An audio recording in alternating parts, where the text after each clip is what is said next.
folks, it's the Creepy Kentuckian here with you from deadpit.com.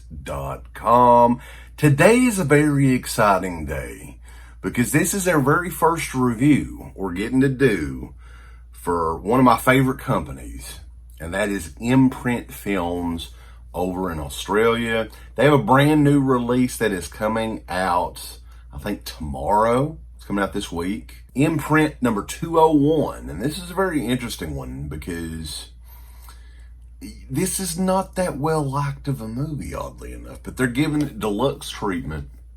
We are talking about the third and final movie in the Bad News Bears trilogy. The Bad News Bears Go to Japan from 1978.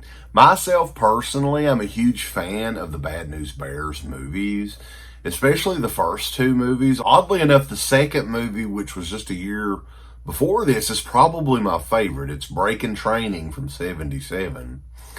But this is one that, man, I don't know if I had ever seen this all the way through until this review. I want to be quite honest with you. And there's a few reasons because of that. But this is, if you're a fan of this movie, if you're one of the few out there that love this movie, this is the best version of Bad News Bears Go to Japan that is out. That'll probably ever come out. I don't think anybody in the United States is going to go this far with the release and do it justice. Does it even deserve the justice? We'll talk about that. But yeah, I'm looking forward, very excited to take a look at this release from Imprint Films, the third and final Bad News Bears movie. Until the remake, at least.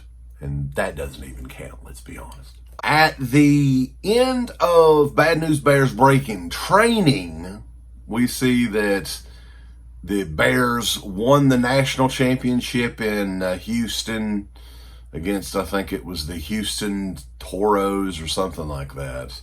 Yes, I've seen that movie so many times I can't even remember the name of the team they were facing. I think it was the Houston Toros.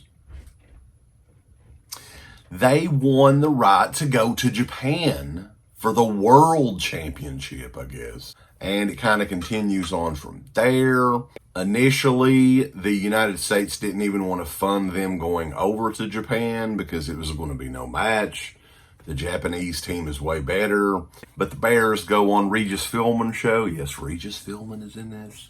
And kind of create a little bit of a campaign and get funding and get people interested in taking the Bears all the way to the land of the rising sun. And this movie, only a few of the Bad News Bears are returning. There's a couple of newer characters on the team. Kelly is back, played by Jackie Earle Haley. Engelbert is back. There's a couple other ones that are back. The big one that was missing is Tanner Boyle, who was everyone's favorite in the first two movies. He didn't come back for this. And you can really understand why. A lot of the ones didn't really want to do another movie. I think the first two movies were great. And this one, they're going over to Japan.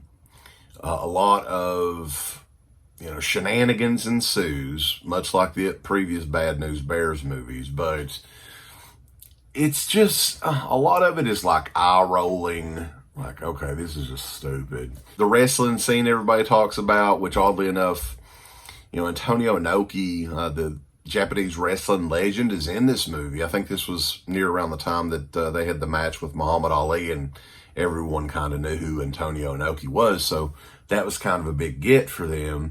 But it ultimately led to, the Bad News Bears all taking out Antonio Inoki. Just stupid shenanigans. One thing after another. Kelly kind of falls for this geisha girl. Basically, the Bad News Bears go to Japan and just do stupid shit after stupid shit. They kind of have a game towards the end of the movie, and it's like, the build of anticipation in this movie is just not there. I think this is a clear example of them wanting to cash in and make what they can out of the Bears before they get too old. And that's kind of what they did with Bad News Bears Go to Japan. This is an awful movie. I'm not going to lie. This is like the worst Bad News Bears movie. It's really not even debatable. It's easily the worst of all the Bad News Bears movies. But I have to say, this is an amazing addition from Imprint Films. They do an excellent job on all of their releases. When I got a hold of this, I was like, oh my God. I mean, they have just went all out. The packaging on this is a thick box, kind of a rigid slip box. And you open it up there and you've got, I think that's the original poster art.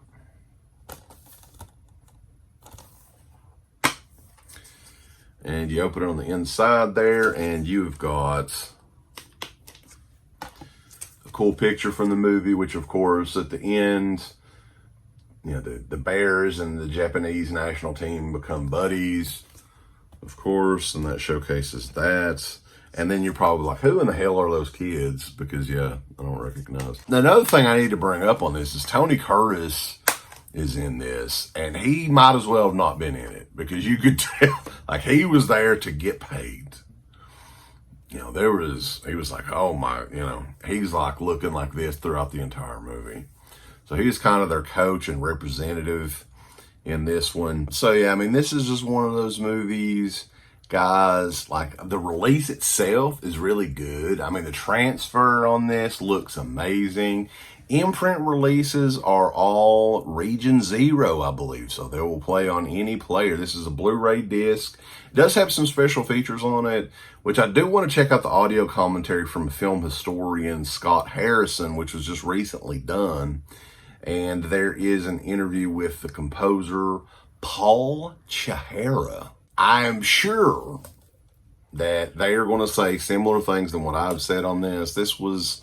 There's really no reason for this movie to exist. I'm glad it does. I mean, at least a lot of the same kids and everything are still in the movie. So at the end of the day, guys, I mean, if you're a collector, you're going to pick this up for sure. Imprint can release whatever the hell they want to, and you're going to get it because this is just a beautiful release. And I look forward to taking a look at more of their stuff in the future. One of the best companies going out there is Imprint Films, and we are happy to start covering some of their stuff. So if this is something you're interested in, check it out, seek it out. It's probably not coming out officially from a studio here in the U.S. I mean, it was a Paramount movie. Can you see them doing like a better edition than this? No, not going to happen. If you're a fan of the Bad News Bears, you want to check it out, check it out. And be sure to check us out. We are over at deadpit.com. Give us a thumbs up. Up your butt. Like, subscribe. And if you subscribe, here's something else you can do. Once you subscribe, you can click the bell notification, right? And it'll notify you anytime that Dead Pit puts up new shit. Or don't. I really don't give a if you do. I want you to. I don't care. Let's keep our community growing here on YouTube. I don't like it. I don't want you to do nothing. Listen, they need to do that, pal. No, don't you dare touch it. Thumbs up. Subscribe. And click that bell. Hey everyone, it's Oak Early Jaws. We got some great shirts for you. We got Faces of Death Part 2. We got Creepy Stories to Tell in Kentucky. The Colonel Would Approve. We also got Deadpit.com. We got Deadpit Radio with the little fucking Deadpit dude on there. We got It Never Ends, a Halloween spoof parody of the new movie. We got It at Night. We got the Rat Pack, Uncle Rat himself. It just gets better and better. So go on and get you some shirts over at Team Public. It just gets better and better, boss. Thank you to all of our supporters on Patreon. Deadpitonpatreon.com is the only place to check out a complete archive of the old Dead Pit radio shows all the way back from 2005 on, in addition to the midweek shows and fan commentaries, exclusive podcasts, and much more. Dead Pit on Patreon.com if you're interested. Tiers start at only $1.